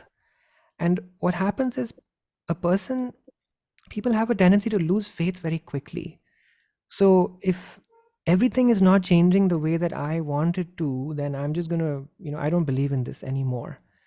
And that is where a deeper approach is required. There will always be things that we have possibilities to change, but there might be a certain backdrop which takes a little bit of time, and which we are taught that you have to be able to sometimes even bear those difficulties.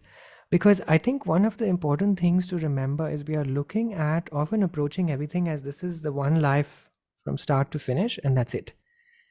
But if you are open to this domain of knowledge, there has to be an understanding that we have come over periods of lifetimes, different lifetimes.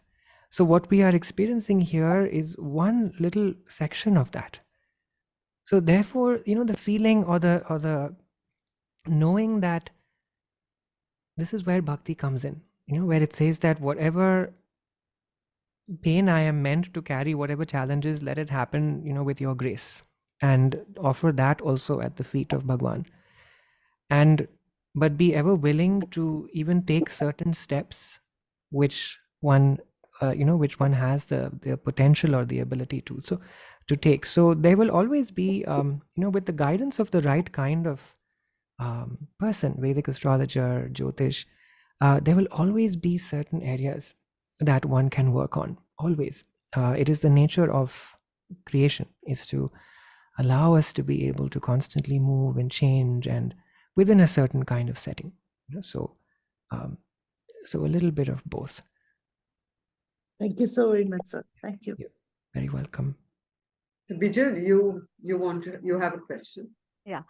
Sai, one question was, how do you find who is your Ishtadev? Like for me, I go to Ganpati a lot, but of late, Yeah. Krishna, his beauty, the romanticism started appealing to me, and I'm confused. Yeah.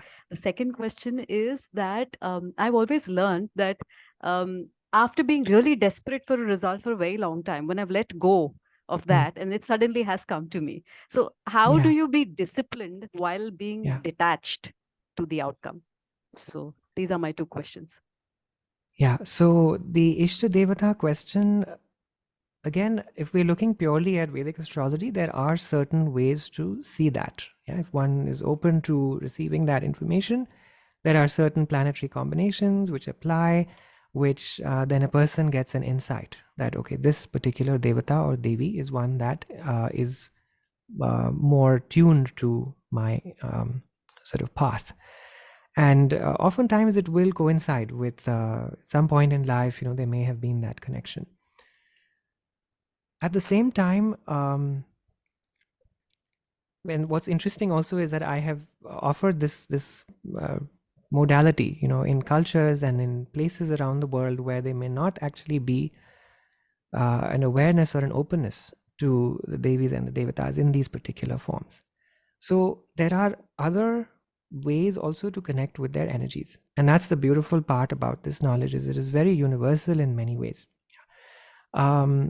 So if one gets an idea of what is the primary quality that my soul or my self, my higher self or my atma is joined to, you can pull that quality from many different ways. Of course, the devatas and devis are absolutely beautiful way that we have, to be able to connect to. So that was about Ishta Devata. Also, there are certain times in life when, if you are guided innerly, there will be a certain form that might appeal more, and that might be connected to certain time periods you're going through, and maybe you need to pull more of that particular energy into your life, and therefore, intuitively, you've already been drawn to that form. So, for example, sometimes a person has the necessity to look more towards bhakti and to look more at love as a way to connect with the divine. And Bhagwan Krishna is perhaps one of the strongest forms one can think of to connect with that love. So Radha and Krishna show up as a symbol connected to that particular quality. So like that, it could be very well be, that you are already in a time like that where that's necessary. So definitely go with whatever.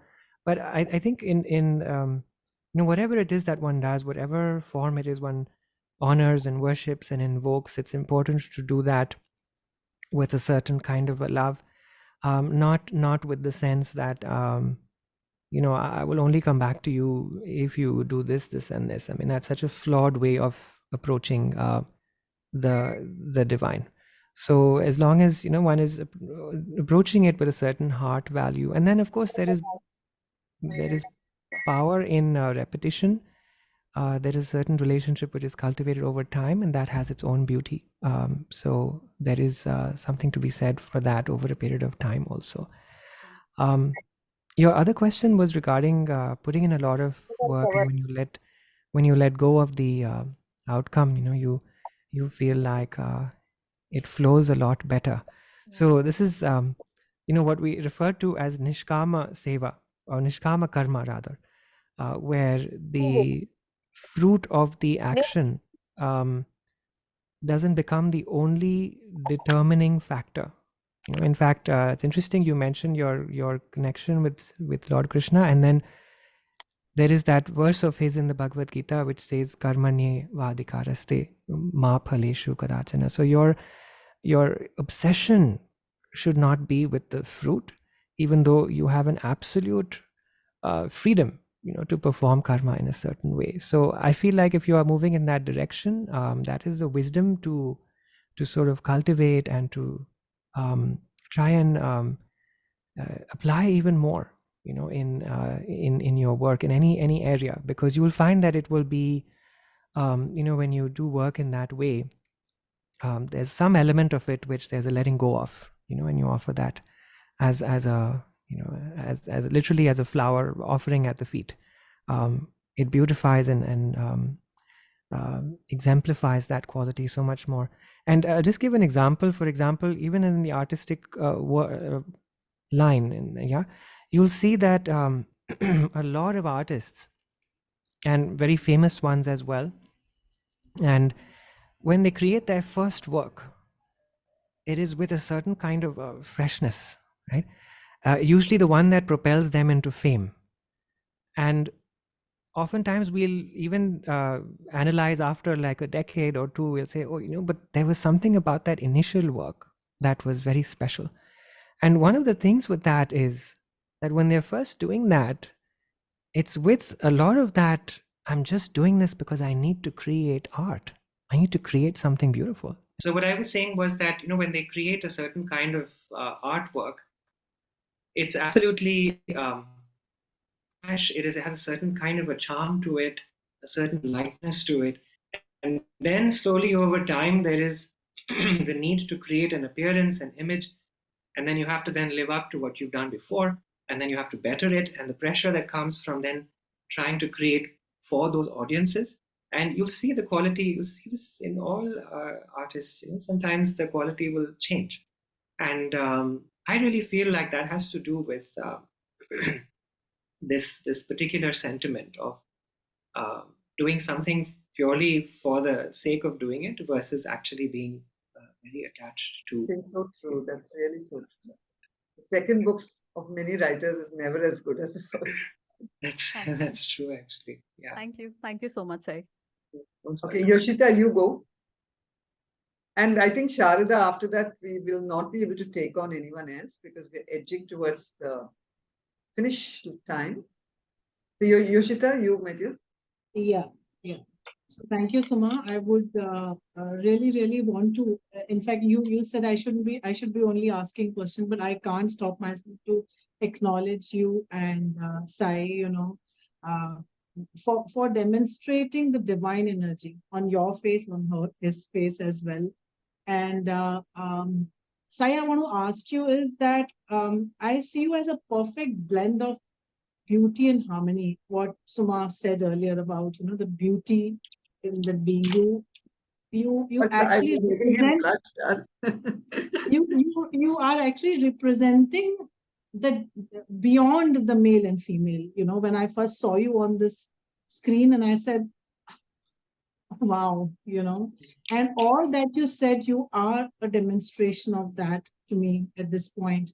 My question to you is, like, I am also a Kriya Diksha Band, this thing from Paramhansa Yogananda ji.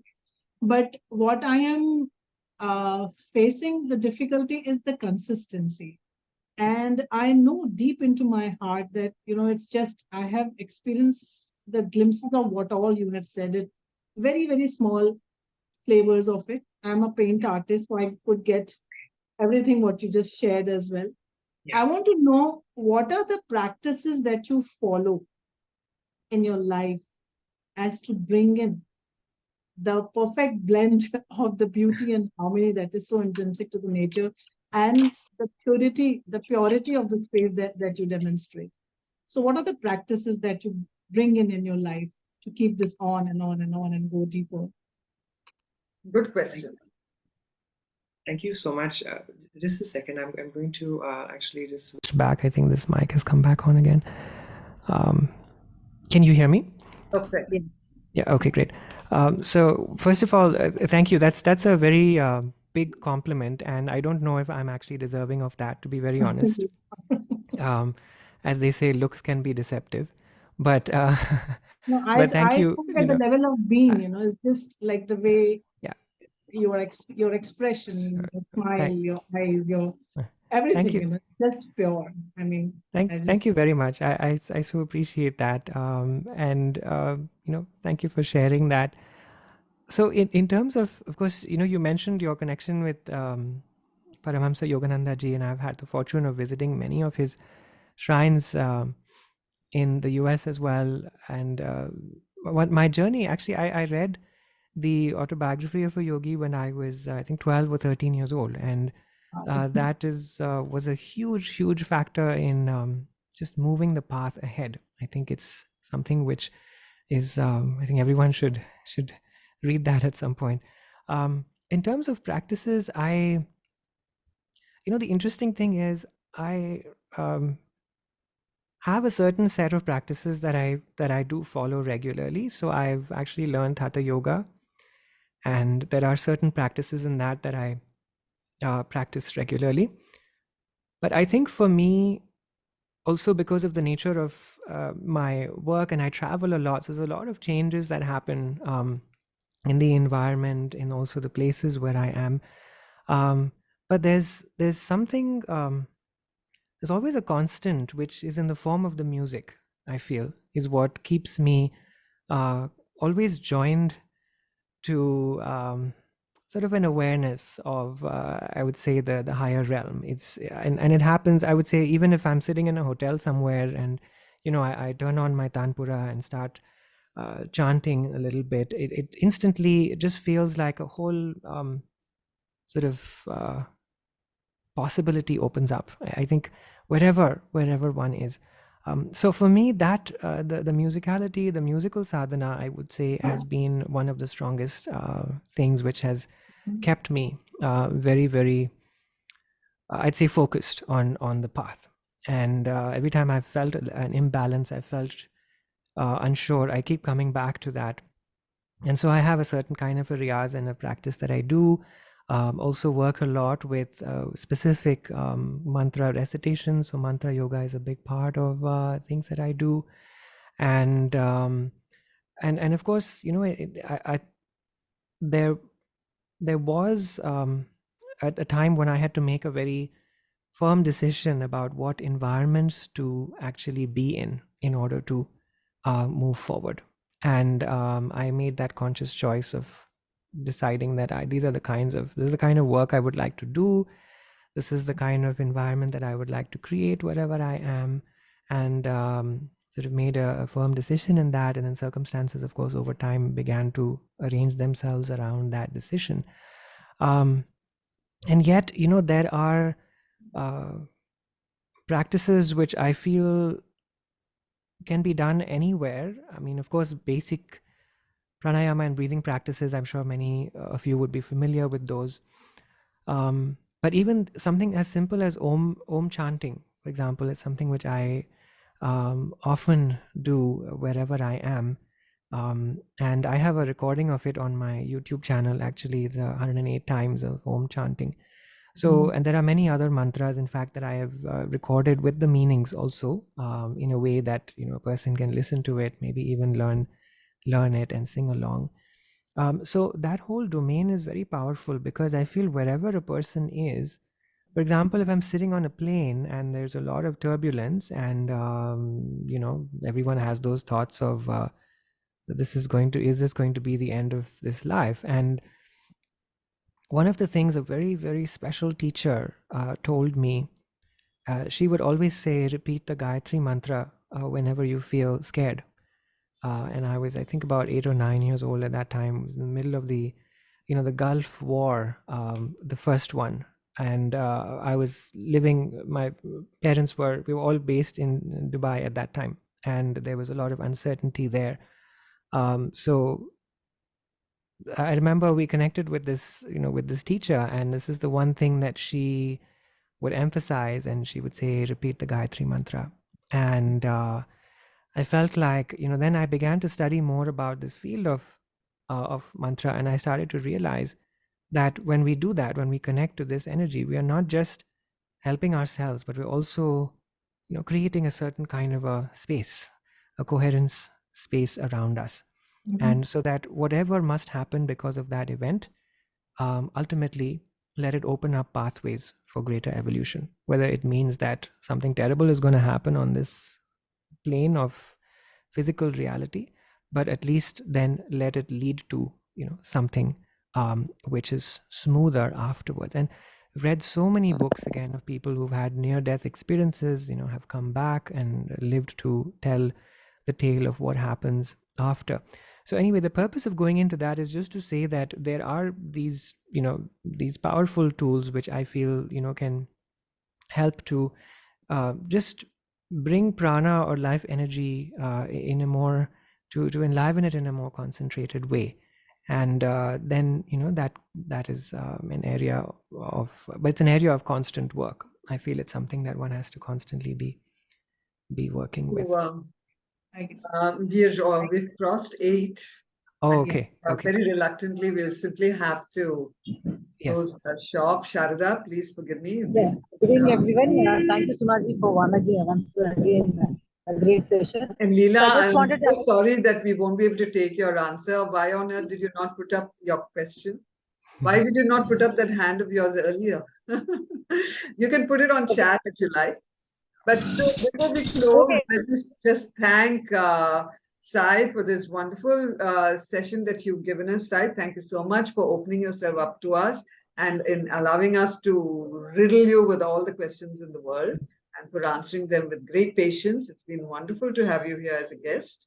And do you think we can close the evening with another beautiful chant by you? Sure, of course. I'm always up for that. But thank you for your kind words, and also it's been truly a pleasure to be able to share. And I think the holding of certain spaces, I think, becomes so important, especially in a time when our attention is constantly drawn to so many different things. Where we place our attention becomes so important. And so thank you, Sumaji, for creating spaces where our attention can be focused to things which matter in a much deeper way. So I wanted to appreciate you for this initiative, and I hope that I'm sure that your sessions will continue to grow and touch many, many lives and hearts. So I will certainly close with this Shanti mantra, Sarve Bhavantu Can I request all of you, don't go, but please wait for Sai to give us his chant. So this Shanti mantra, in fact, it's so beautiful because it's asking for peace at many levels. So I would request, when you can even close your eyes and, say a little prayer for peace and wholeness and harmony in your own heart, and yeah, just allow it to lead you into a little bit of a meditative space.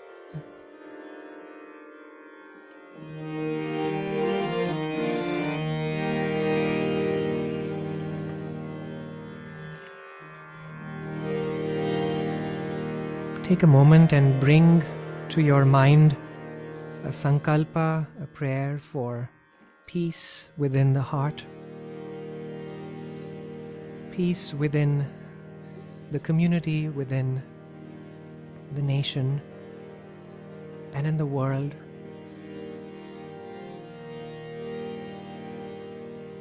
And offer that intention at the feet of the divine. Let that higher power take it forward. Om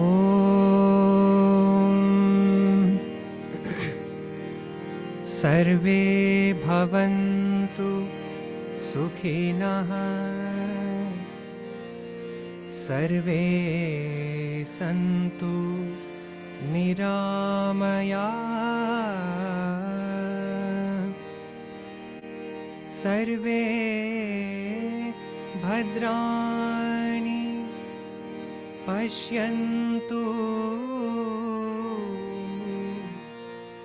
Ma Kaschit Dukha Bhag Bhave.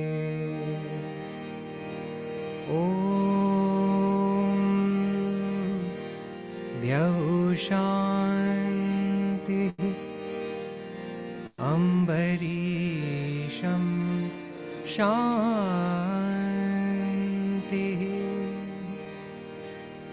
Prithvi Shanti Apa Shanti Aushadhaya Shanti Vanaspataya Shanti Vishve Deva Shanti Kama Shanti Krodha Shanti Brahma Shanti Sarvam Shanti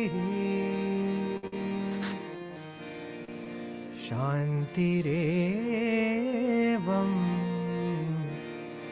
Shanti. Om Shanti Shanti Shanti.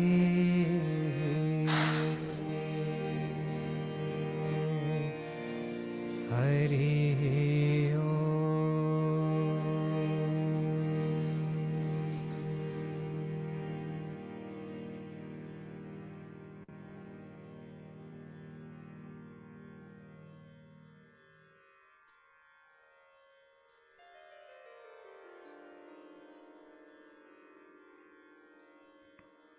Thank you, Sai. You closed it as beautifully as you began it. Thank you. Thank you very much. Really marvelous session. Wish you the very best in your life going forward, and I hope we'll be in touch. Certainly, certainly. Be very happy to connect with everyone. I think the contact details will probably be shared. So, Someone wanted to know whether you are open to giving your WhatsApp or email address. Yeah, sure, absolutely. I mean, you can pass it on if you feel. The WhatsApp number as well as the the Gmail ID.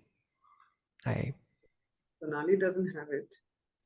Okay, the person I'll send it directly. Or I can type it here on the perfect on the chat here. In the meantime, guys, the audience, thank you so much for coming once again. Thank you, Suma.